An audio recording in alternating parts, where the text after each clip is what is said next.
Welcome to the deep dive. Oh, glad to be here. Today we're diving headfirst Okay. into Einstein's special theory of relativity. Sounds good. Get ready to have your mind blown I'm ready. as we explore time and space and mass. Wow. And don't forget to hit that like button and subscribe to the Deep Dive channel Yes, please do that. for more mind-expanding content.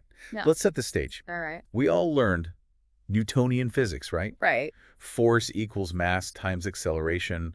Objects in motion stay in motion. Yeah. And for most everyday situations, Newton's laws work perfectly. They do. But what happens when we start pushing the limits? Talking about objects moving at incredible speeds, Yeah. approaching the speed of light. Now that's where Newtonian physics starts to crumble, and we enter the realm of Einstein's special relativity. Oh, okay. One of the key differences lies in how each theory treats mass. Okay. Newton assumed that an object's mass is constant, regardless of its speed. But Einstein came along and said, hold on, Yeah. what if mass actually increases Really? as an object's velocity increases? Wait, so the faster you go, the heavier you get. Exactly. That's wild. It is, and it's captured. So, like, is there an equation? There is. It's m equals m0 divided by the square root of 1 minus v squared over c squared. Oh, wow. Now, don't let the math scare you. Okay. What this equation essentially tells us is that at everyday speeds, Okay. the change in mass is negligible. Okay. But as an object approaches the speed of light, its mass starts to skyrocket, approaching infinity. Okay. My brain is already doing backflips. Yeah. But before we dive deeper into Einstein's world, Okay. let's rewind a bit. Sure. You mentioned that there were some clues, Yeah. some puzzling observations that led Einstein to develop his theory. Absolutely. What were those? One of the most significant clues came from a famous experiment Okay. in the late 1800s. The Michelson-Morley experiment. The Michelson-Morley experiment. At the time, Okay. scientists believed that light needed a medium to travel through. Oh, okay. Just like sound waves need air. Interesting. They called this hypothetical medium the ether and imagined it permeating all of space. So they thought the universe was filled with this invisible ether. Yes. And light was just surfing those ether waves. Precisely. And if Earth was moving through this ether, Right. they reasoned, we should be able to detect it. Ah. Enter Michelson and Morley, Okay. who designed an incredibly clever experiment bet. to measure tiny differences in the speed of light, Oh. depending on its direction. Okay. They expected to find that light moving in the same direction as Earth would travel slightly faster than light moving perpendicular to it. It's like swimming with the current versus against it. Exactly. But here's the catch. What happened? No matter how many times they ran the experiment, they found absolutely no difference in the speed of light. Oh, wow. Their results were null. A big fat zero. Oh, no. It was a major blow to the ether theory. So the universe was basically saying, nope, your ether idea is wrong. Yes. Light doesn't need a medium to travel. Right. It's just light. And that null result Yeah. sent shockwaves through the scientific community. I can imagine. It forced physicists to rethink some of their most fundamental assumptions about light and motion, Wow. paving the way for Einstein's revolutionary ideas. So the Michelson-Morley experiment, Yeah. even though it didn't find what it was looking for, Right.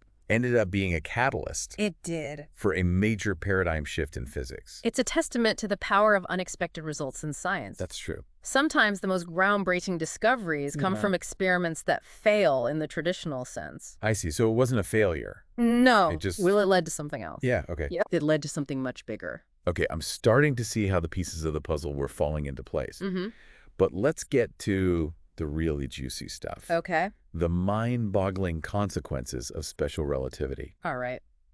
What about this whole idea of time dilation? Time dilator. Does time really slow down Yes. for objects moving at high speeds? Time dilation is one of the most counterintuitive Okay. but well-established predictions of special relativity. Okay. It says that time is not absolute, Oh. but is relative to the observer's motion. Okay. The faster you move, the Yeah. slower time passes for you, Right. relative to someone who is stationary. Wow. And this isn't just some theoretical concept. So it's been proven. It's been experimentally confirmed numerous times. Wow. So if I were to hop in a spaceship and blast off near the speed of light, Yeah. time would actually slow down for me? It would. Compared to everyone back on Earth? Exactly. We'd age slower. Yeah. Is this the secret to eternal youth? Well, in theory, yes. Okay. The closer you get to the speed of light, Yeah. the more pronounced the effects of time dilation become. Okay. We see this playing out in the lives of muons. New ones. Subatomic particles created high in the Earth's atmosphere by cosmic rays. Okay. Muons have a very short lifespan. Okay. But because they travel at nearly the speed of light, they experience time dilation. Oh! From our perspective on Earth, Yeah. their internal clocks are ticking slower, Wow. allowing them to reach the ground before decaying. So these tiny particles are basically time travelers. Yes. Living longer. Yes. Because they're moving so fast. That's right. It's like something straight out of science fiction, Yes. but it's actually happening all around us. What's even more fascinating What's that? is that time dilation doesn't just affect clocks. Really? It affects all physical processes. Like what? If you were traveling at near the speed of light, your heart rate would slow down. Wow. Your cells would age slower. What? Even your thoughts would process slower. Oh, my goodness. All relative to someone back on Earth. Whoa. That's a lot to wrap my head around. It is. Time is not just a steady, unchanging river. Right. It's a dynamic, fluid dimension that's intertwined with motion. That's the beauty of special relativity. Yeah. It challenges our most basic intuitions about the nature of time and space, Okay. revealing a universe Yeah. that's far stranger and more wondrous than we ever imagined. Wow. Okay. Okay, we've established that time is relative warping and stretching, Right. depending on how fast you're moving. Exactly. But what about length? Does special relativity mess with distance too? It absolutely does. Just as time can be dilated, length can be contracted. What does that mean? Objects moving at high speeds Yeah. appear shorter in the direction of their motion from the perspective of a stationary observer. So like if I saw your spaceship zooming by at near the speed of light, it would look like it got squished like a pancake. You got it. And the faster it's traveling, Yeah. the flatter it would appear. Wow. So length, like time, Right. isn't absolute. It all depends on your relative motion. Exactly. This is blowing my mind. It's pretty amazing stuff. But wait, there's more, right? There is. You mentioned earlier that special relativity even challenges our notion of simultaneity. Ah, yes, simultaneity. What is that? In our everyday experience, we assume that if two events happen at the same time Yeah. for one observer, Mm-hmm. they happen at the same time for everyone. Makes sense. But Einstein showed us that this isn't necessarily true. Okay. In the world of special relativity, the concept of now Now. is relative. Okay. Two events that are simultaneous for one observer Okay. might not be simultaneous for another observer moving relative to the first. So what you're saying is that my now Yes, could be different from your now. that's right. If we're moving at different speeds, how is that even possible? Let's imagine a scenario. Okay. Picture a spaceship cruising at high speed. Mm-hmm. A light signal is emitted from the exact middle of the spaceship. Okay. For someone inside the spaceship, the light reaches the front and back of the ship simultaneously. Okay. That makes sense. But for an observer on the ground watching the spaceship fly by, Yeah. the light actually reaches the back of the spaceship first, Really? because the back is moving toward the light signal while the front is moving away from it. So the order of events can actually be different Yes. for different observers. Yes. That seems like it could lead to all sorts of paradoxes. It's certainly mind-bending, Yeah. but it doesn't break the fundamental laws of physics. Okay, good. While the sequence of events might appear different, Yeah. the cause and effect relationship between them remains intact. Okay. The speed of light acts as a cosmic speed limit, Okay. ensuring that information cannot travel faster than light. Right. This means that even if two observers disagree on the order of events, Yeah. they will always agree on which event was the cause Right. and which was the effect. Okay, so the universe still makes sense, even if it's a lot weirder than we thought. Exactly. But if time and space are relative, Right. what does that even mean for our understanding of reality? That's a question that has been debated by physicists and philosophers for over a century. Wow. Special relativity tells us that there is no single absolute frame of reference. What we perceive as reality depends on our relative motion to the events we are observing. So it's like saying there's no one correct view of the universe. Yes. Everyone's perspective is valid based on their own frame of reference. In a way, yes, but that doesn't mean that reality is completely arbitrary or subjective. Okay. The laws of physics, including special relativity, are objective Yeah. and apply equally to all observers regardless of their motion. So I'm trying to wrap my head around this. It's almost like saying, imagine you're looking at a sculpture. Okay. Each person standing in a different spot sees a different view. Right. Each view is valid, Yes. but the sculpture itself remains the same. That's a great analogy. Yeah. It highlights how the observer's perspective shapes their perception of reality, but it doesn't negate the existence of an underlying objective reality. Einstein's genius was in realizing that our measurements of space and time are not absolute, but are intertwined with our motion. Okay. This fundamentally shifted our understanding of the universe and our place within it. All right, my head is officially spinning. I can imagine. But before we go down that philosophical rabbit hole, Right. let's bring it back to something a bit more concrete. Okay. We've talked about how special relativity affects objects moving in a straight line. Right. But what about objects that are rotating? Does a spinning top experience time dilation or length contraction? It's a great question, and the answer is a bit nuanced. You see, special relativity mainly deals with inertial frames of reference. Inertial. Those that are not accelerating. Got it. A spinning top is technically not in an inertial frame because it's undergoing rotational acceleration. I see. So does that mean special relativity doesn't apply to rotating objects at all? Not quite. Okay. While the full treatment of rotating objects in special relativity can get quite complex, we can still apply its principles to understand certain aspects. Okay. For instance, if we consider a point on the edge of a spinning top, it's moving at a specific velocity. Okay. According to special relativity, as that point's velocity increases, so does its mass. So the faster the top spins, Yeah. the greater the mass of points on its rim. Indeed.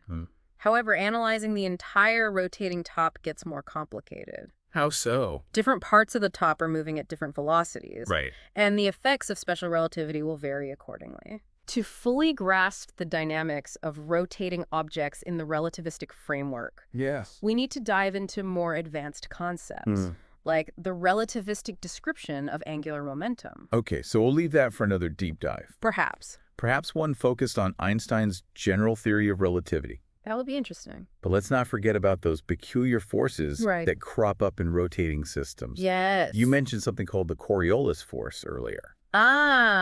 Yes, the mysterious Coriolis force. What is that? It's one of those apparent forces that emerges because we're observing things from a rotating frame of reference. It's the force that seems to push objects sideways when they're moving radially within a rotating system. Like when you're trying to walk across a spinning carousel. Precisely. Okay. You feel a force pushing you to the side. Yeah, like the carousel's trying to fling you off. That's right. And the faster the carousel spins, the stronger that sideways push. So what's the physics behind this Coriolis force? Why do we feel this apparent push? To understand this, we need to step back and look at things from an inertial frame of reference, one that's not rotating. Imagine you're standing on the ground watching that carousel spin. Okay. Now picture someone on the carousel attempting to walk in a straight line outward from the center. Okay, I'm visualizing it. From your stationary perspective, the person on the carousel isn't moving in a straight line at all. Oh, okay. Because the carousel is rotating. Their path is actually curved. So even though they're trying to walk straight, right, their path is bent because of the carousel's rotation. Exactly. And to move along a curved path, a force must be acting on them. That makes sense. That force is what we call the Coriolis force. Okay. It's an apparent force because it only arises because we're observing the situation from the rotating frame of reference of the carousel. It's like the carousel's trying to maintain its spin, and that creates this apparent force that nudges objects sideways. That's a good way to think about it. Okay. The Coriolis force is always perpendicular to both the object's velocity and the axis of rotation. So if the carousel is spinning clockwise and someone walks outward from the center, the Coriolis force would push them to the right. Exactly. The magnitude of the Coriolis force depends on the object's velocity and the rotational speed of the system. The faster the carousel spins and the faster the person walks, the stronger the Coriolis force. So it's not just the rotation speed, but also the speed of the object within that rotating system that matters. That's correct. Fascinating. It is. And the Coriolis force has profound effects. Oh, why? Not just on carousels, but on a much larger scale. Like what? It significantly influences weather patterns, Read about- ocean currents, Wow. and even the rotation of planets. Wow. So this seemingly simple force has some pretty far-reaching consequences. It's amazing how much depth there is to explore in physics. It really is. And this brings us to an interesting point. What's that? Relativity isn't just about objects moving at near the speed of light. Yeah. It's also about how our observations depend on our frame of reference, Right. even in everyday situations. I'm realizing that relativity is more than just equations and scientific theories.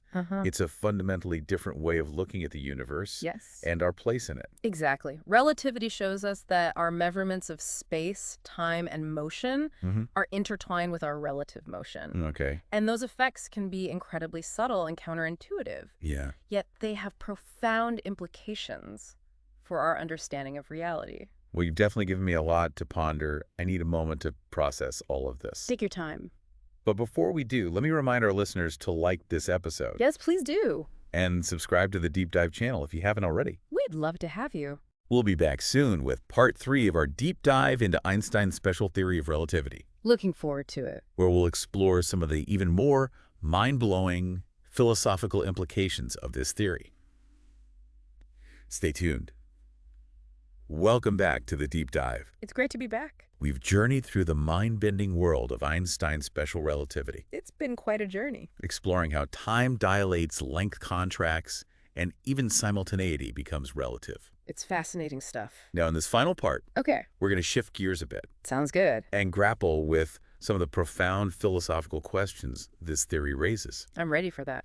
It's fascinating how a scientific theory can have such profound implications for our understanding of reality itself. It really is. Special relativity isn't just about equations and experiments. Right. It forces us to confront some of the deepest questions about the nature of space, time, and our Right. place in the cosmos. It's pretty mind-blowing. Absolutely. One question that's been swirling in my mind is about causality. Causality. The relationship between cause and effect. Okay. We tend to think of time as this linear progression, with causes always preceding effects. Right. Makes sense. But if time can be stretched Yeah. and compressed, depending on your motion, does that mean the order of events could be different for different observers? That's a good question. Could an effect happen before its cause in some reference frames? That's a question that has puzzled physicists and philosophers for over a century. Wow. The short answer is that, Okay. while special relativity allows for events to be perceived in different orders, depending on the observer's motion, Okay. it doesn't violate causality. So even though the sequence of events might appear different, Right. the fundamental relationship between cause and effect remains intact. Precisely. The speed of light acts as a kind of cosmic speed limit, Okay. ensuring that information cannot travel faster than light. Got it.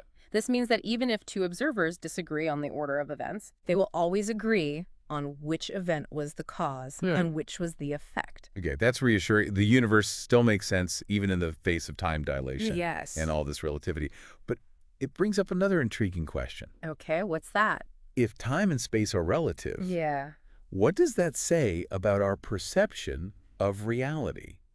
Is there even an objective reality out there independent of the observer? That's a deep philosophical question, Yeah. and there's no easy answer. Okay. Special relativity tells us that there is no single absolute frame of reference. What we perceive as reality depends on our relative motion Yeah. to the events we're observing. So it's like saying there's no one correct view of the universe. In a way, yes. Okay. But that doesn't mean reality is completely arbitrary or subjective. The laws of physics, including special relativity, are objective and apply equally to all observers, Right. regardless of their motion. I'm trying to wrap my head around this. Yeah, it's a tough one. It's almost like saying, Yeah. imagine you're looking at a sculpture. Okay. Each person standing in a different spot sees a different view. Right. Each view is valid, Yes. but the sculpture itself remains the same. That's an excellent analogy. Yeah. It highlights how the observer's perspective shapes their perception of reality, Okay. but it doesn't negate the existence of an underlying objective reality. Mm. Einstein's genius was in realizing that our measurements of space and time Yeah. are not absolute, Right. but are intertwined with our motion. Wow. This fundamentally shifted our understanding of the universe Yeah. and our place within it. We started this deep dive talking about how special relativity changes our understanding of things moving at incredibly high speeds. Right, like spaceships and muons. But what's so fascinating is that it also challenges our everyday intuitions about the world around us. It's a beautiful example of how scientific theories can not only explain the universe, but can also change the way we think about it. Einstein's work wasn't just about physics. It was about pushing the boundaries of human understanding.